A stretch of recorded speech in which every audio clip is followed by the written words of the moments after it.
I just played one of the best Pokemon games ever, and I'm here to tell you all about it. I'm a huge Pokemon fan. Ruby was one of the first video games I remember owning, and I've decided to devote the rest of my life and soul to the franchise. And by that, I mean I'll play the new games when they come out. Do I have to like them?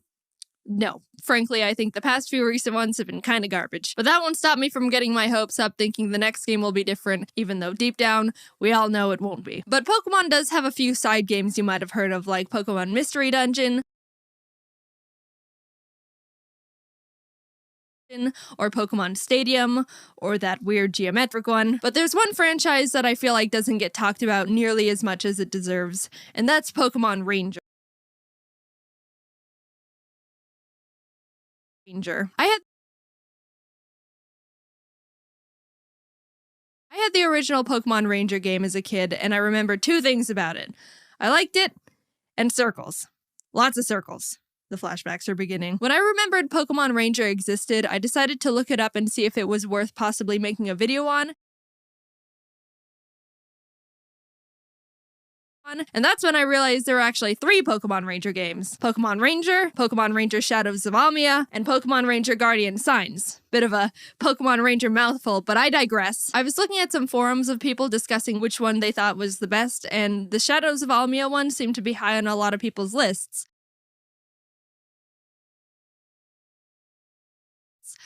So I bought the game. Now sit down and get comfy because I just played this game for the first time, and I'm here to tell you about why it's the best game ever. The game starts off with your character taking the entrance exam to a Pokemon Ranger school, and it only took me 2 attempts to draw 5 consecutive circles around this barely moving Pikachu.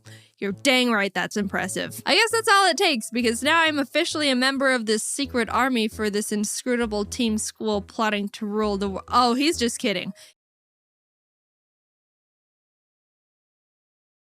Yeah, it's a normal school. I'm introduced to my class, and for some reason they've been like starved for new human contact or something because they're bombarding the teacher with questions. Are they a boy or a girl? Which is it? Is she cute? So I'm introducing myself, and apparently the teacher catches this Keith kid looking at me with a big grin.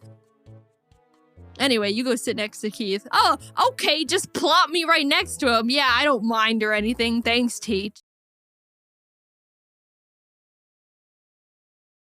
Anyway, you get a tour of the school from this girl with me, meeting the other teacher, Mr. Kinsaid, who's apparently a stickler for making sure kids don't run in the hall, and this kid Isaac that Rhythmy called Mushroom Hair. Both my IQ and my height in centimeters are 163. Alright, bud. After getting a feel for the school, you're taught how to capture Pokemon with your styler. Loops portray the feeling of friendship. So the more loops you draw around the Pokemon, the more it will submit to your friendship. That's nice. Touch the Bidoof.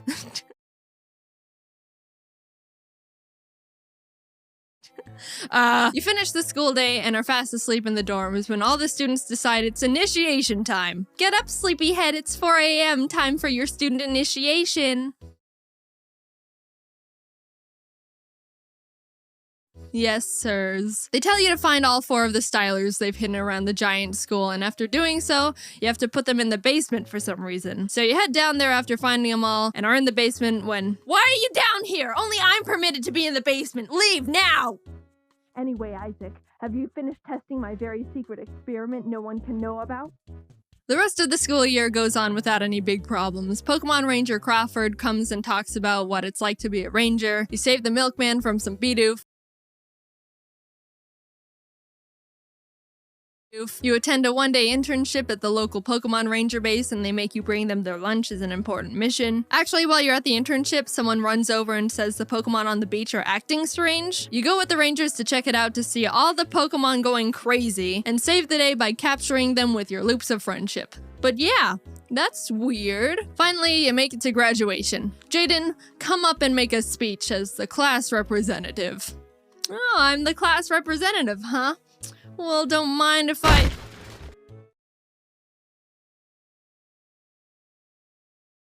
So after saving everyone from a very strange rampage of Tangrowth, you start working at the Pokemon Ranger base you interned at. There's a call about some more Pokemon acting strange down in a nearby cave, so your first mission is to investigate what's going on. In the cave, you stumble upon this weird missile-looking machine that seems to be what's hypnotizing the Pokemon in its vicinity and making them go crazy.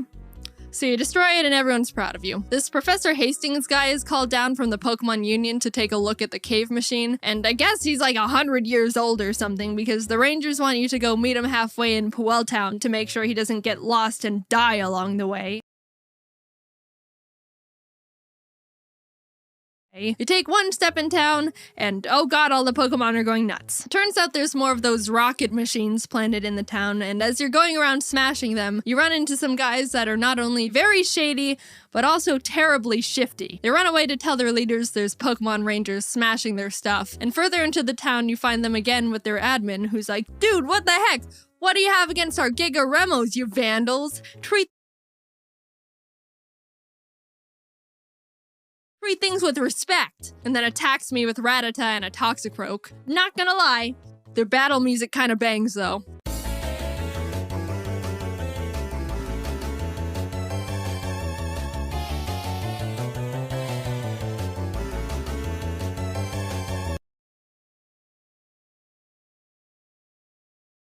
Turns out they're part of this gang called Team Dim Sun, and after capturing their Pokemon with friendship loops, they decide to retreat. We're able to find Professor Hastings and bring him back to the base to analyze what we now know are Giga Remo machines. He finds a tiny black crystal in the center that seems to be the thing that allows Team Dim Sun to control the Pokemon. The base considers this a problem, which is reasonable. And now the Pokemon Union starts getting involved, which is like the big head honcho of Pokemon Ranger bases where all the Ranger prodigies are. The story continues as the Union tries to uncover more about what Dim Sun is up to, and you keep interrupting their plans. You catch him trying to drill a tunnel in the side of a mountain. You catch him having a secret base and cargo ship in the middle of a volcano, which Mr. Kincaid is found to be part of Dim Sun. Big surprise, didn't see that one coming.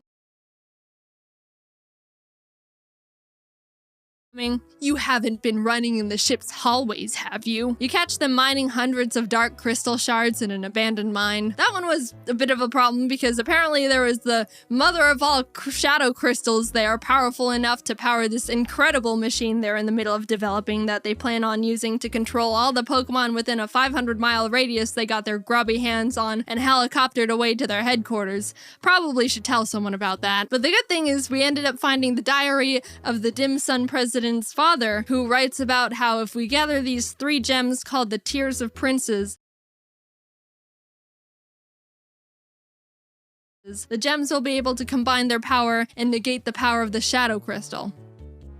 Alright, let's go do that. The first gem is told to be in this giant ice castle called Alima Castle, and on the way there, you run into Dim Sun grunts trying to stop you. They're not hard to deal with, and they start getting a bit frustrated.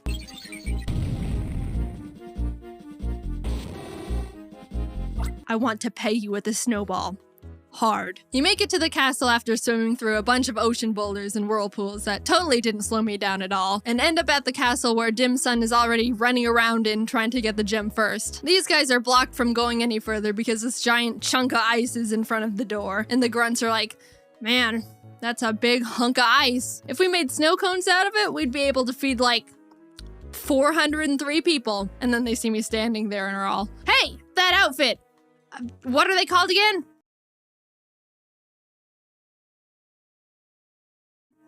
Pokemon Ranger? You came for a snow cone? You deal with that whole situation and end up in the room just before where the gem is being kept, where you're introduced to one of the members of Team Dim Sun's Sinistrio, Ice. I don't know what his deal is, but he called me Jaden Noob and then dabbed, so I had to murder him. Well, I captured and freed his Frostlass, and he scurried away all, well, I didn't need the gem anyway. After gaining the trust of the Lucario guarding the gem with more of my loops, the blue gem of the Tier of Princes is mine. Fast forward a bit, and you get the red gem as well after defeating Sinistrio Lavanna and her Infernape. She doesn't dab, but she does do this sexy little dance. The guy from school, Keith, who's a ranger now, was assigned to get the yellow gem and hasn't come back yet, so the Union's like, alright, Jaden, go check on him. You hop on a boat to the destination, but whoeps, apparently a Wailord is in trouble. I'll just go down there and see. Yep, I thought so. These dim sun grunts are trying to kidnap a whale lord, and after destroying the machines that were trapping it, they decide to just grab a whalmer instead and try to convince their boss it's a whale lord mini.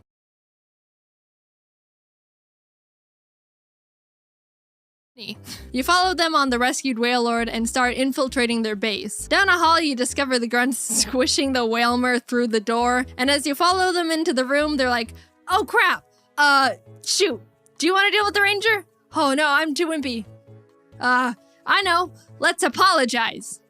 Sorry. We got the ranger's confidence! Charge! And then drop a truckload of Slackoth on me. After capturing all their Slackoth, they're like, oh no! And then all of them just grab me and shove me out of the room and lock it. Which honestly is more effective than like 99% of all video. So you keep running through the base and end up actually finding mushroom-haired Isaac from Ranger School. He's been manipulated into building Dim Sun's incredible machine, and we agree to take him back to the Union after we finish up our business in the secret hideout. We finally encounter Mr. Kinsaid, who's manning the whale lord operation. He's being all maniacal, but we successfully capture his Glysker, save Whalmer, and bring Isaac safely back to the Union, where he gives us access to the incredible machine blueprints. Skipping ahead in the story a bit, we end up not being able to get the yellow gem because Heath, the last of the Sinis trio, kidnapped Keith, and we exchanged him for the yellow gem. I kept trying to say no, but I guess it's good we saved him. The Union makes a plan to have their top rangers go and fly to Dim Sun's headquarters and face them head on. Jaden, you can just sit in the corner and do nothing. But right as they leave to do that, the Sinis trio busts through the Union walls and are like, ha ha ha, we'll be taking this, and steal back Isaac because they need him to complete the incredible machine by midnight so they can activate the Shadow Crystal. Isaac complied because they threatened to kill his something. So new plan, now I have to get Isaac back and basically destroy the machines that were protecting their building / incredible machine, because oops, I didn't mention this before, but they turned their entire building headquarters into the incredible machine. What? We basically just waltzed right through the front doors of the headquarters. Heh, that'll stop people from entering. What? How did you get in here? And battle our way up to Isaac, who's like, you're a bit too late. I totally just completed the entire machine and they're about to use it to hypnotize all the Pokemon in the region in like 5 minutes.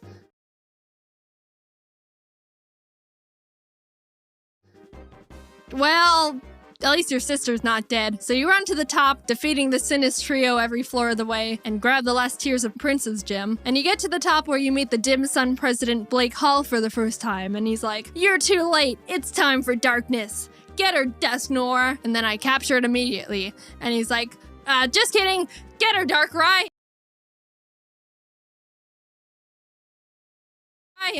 And then Darkrai just starts dipping me into darkness, and Keith has to come save me on his Staraptor. So Darkrai's like, well, then I'm gonna just dip these guys into the darkness, and throws Blake and his assistant into the void. Haha, but I decide to capture and free Darkrai anyway with the help of the Tears of Princes, and save the day. Yay, woohoo, I'm a hero.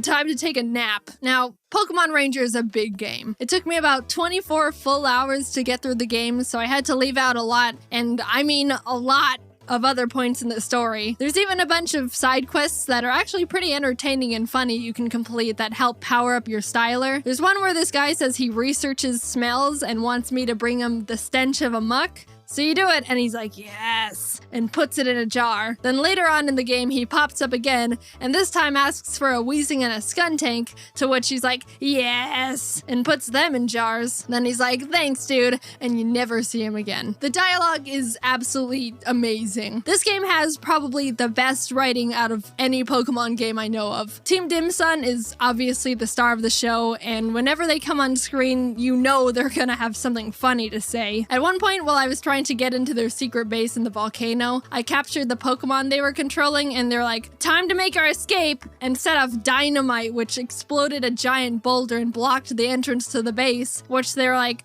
shoot, we were supposed to detonate it after we go in. So they had to wait for me to go get a Pokemon that can destroy the rock, and they're like, thanks, Ranger, we'll be grateful for this for about a second.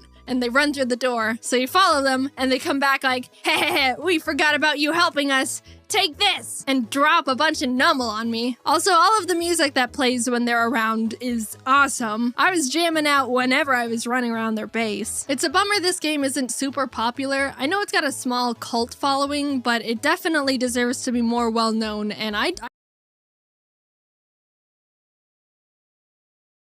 really consider it one of the top Pokemon games out there, just on writing alone. It's not a hard game, but I mean, Pokemon isn't meant to be a difficult game series anymore. I can see some people getting a bit tired of the capture system since it doesn't change much throughout the game, but honestly, again, I think the story and dialogue far make up for the semi-repetitive capture and battle system. Now, I know I kind of just talked about the entire plot, but if you're curious about playing it yourself, there's so much I left out, and there's still a lot to discover about the game, so I highly recommend it. I'm being honest when I say I didn't even cover a third of what happens in the game, and there were a lot of funny moments I really wanted to talk about that I just didn't have room for in the script. I'm just trying to convince you to play the game yourself at this point because I think it's just that funny of a game, but I'll stop. But here's all my stats after completing the game. It took me about 24 hours to complete it. I captured 734 Pokemon and ran away from 106.